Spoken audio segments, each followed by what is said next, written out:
without windows. What's going on, everyone? I'm Jaren, and today we are talking about Haunted Mansion.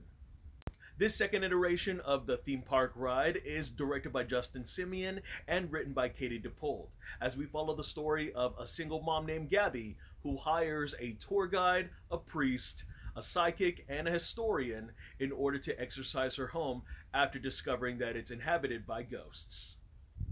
The summer of 2002 was my first trip to Disneyland, and amongst the many roller coasters and section of the theme park, I was very ecstatic to check out the Haunted Mansion. The moment we saw the hanging body, though, I was absolutely terrified. I actually spent the entire tour slash ride just with my fingers covered over my eyes. And 2003, we finally got the first screen iteration of the Haunted Mansion with Eddie Murphy as our lead, and it got me urging to go back to Disneyland and actually experience it to see if I would enjoy it a lot better without my hands covering my face. And spoiler alert, I did. Fast forward 20 years later, instead of us getting a sequel, we get a reimagining on the story, the cast, and the ride itself. And I think it's kind of funny that we travel in the opposite directions of the Hill House iteration, where those earlier haunting stories kind of started off with a group of strangers, and the recent Netflix adaptation, The Haunting of Hill House, really kind of goes in a way where those strangers are now a family. And for the Haunted Mansion movies, back in '03, we have Eddie Murphy and his family with our mansion at our center focus. And then in 2023, we have our mansion with a group of colorful strangers who become the center focus of the film. And just as I described the Barbie movie, this is not going to appeal to younger audiences. And that's not just because it's inappropriate or the subject matter is dense, it's just that the energy levels are going to hit differently for the viewers than it will for everyone else. It's kind of like if you were to show someone The Changeling just because they love The Conjuring. Similar subject, different assignment. I mean, sure, there are some nostalgia and nuances of the Disney ride in there, but what's interesting enough is that it kind of takes a more mature approach and it focuses more on its characters than it is its setting. First off, Lakeith Stanfield plays our leading man. He's been blossoming in Hollywood and have starred in some iconic projects such as FX's Atlanta, Sorry to Bother You, and Judas and the Black Messiah.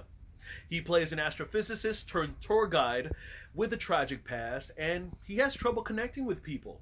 So he evades others and he buries himself with work and sorrow. And it's rare, but it's very interesting that you would find a protagonist like this as your lead for a Disney flick. I absolutely love what Stanfield brought to the role, and especially how his arc unravels. Tiffany Haddish plays the psychic slash medium, and if I'm gonna be honest, this is the most tame performance that I've ever seen her do. I think her comedic chops won't land for everyone, but there is an emotional moment that she has with understanding Stanfield's character, and I respect her for that. Owen Wilson is in this movie, and he is just Owen Wilson. Uh, he offers a few laughs here and there, but I could not buy into him being a priest or his purpose of even being there. I mean, he keeps talking about, yeah, maybe I'll have to perform an exorcism, but he's hoping not to, and there's nothing remotely like that that really serves him a purpose to contribute. Danny DeVito also dishes out some great humor here. I think he has some really good cheeky one-liners and physical performance. Rosario Dawson, on the other hand, she's a sweetheart. She is trying so hard to be the emotional support and the rock with this ensemble group, with trying to keep everyone together and, asking for help to exercise her mansion because that's all she can afford. And she's a single mom, and she's also trying to occupy her son. Speaking of Dawson's son, played by Chase Dillon, he has the most outright hilarious moments and reactions that it made a lot of the scary scenes fun. And this kid is so quirky because just a lot of his facial expressions and little responses would just have me gut bust laughing. Last but not least, we also have Jamie Lee Curtis as Madame Leota and Jared Leto as the Hatbox Ghost. They were really incredible with the moments that they really got to shine. I really love the VFX works that were given to their characters, including the realm of the dead and the transformations that the mansion took. Unfortunately, it's sad to admit, but I do think that both of their talents were very underutilized. Both of their characters needed a lot more screen time and involvement with the script. Speaking of the script and possibly the editing, I do feel like the movie could have been 15 to 20 minutes shorter. I think that would have been a lot better paced because it takes about 40 minutes to an hour for our main cast ensemble to group together. And once they step through that threshold of the mansion, the ghosts end up haunting them wherever they go. So they're kind of forced to remain at the mansion together in order to solve the mystery and break the curse. But for some reason, they constantly leave the mansion for various reasons, only to return to it, which kind of felt like it broke its own rules. And I thought that whole section of the movie kind of felt meandering and really bogged down the motivations of the characters to seek other solutions. Also, it's one thing for me to see it, but for them to kind of insert it in their lines, there was an annoying amount of product placement.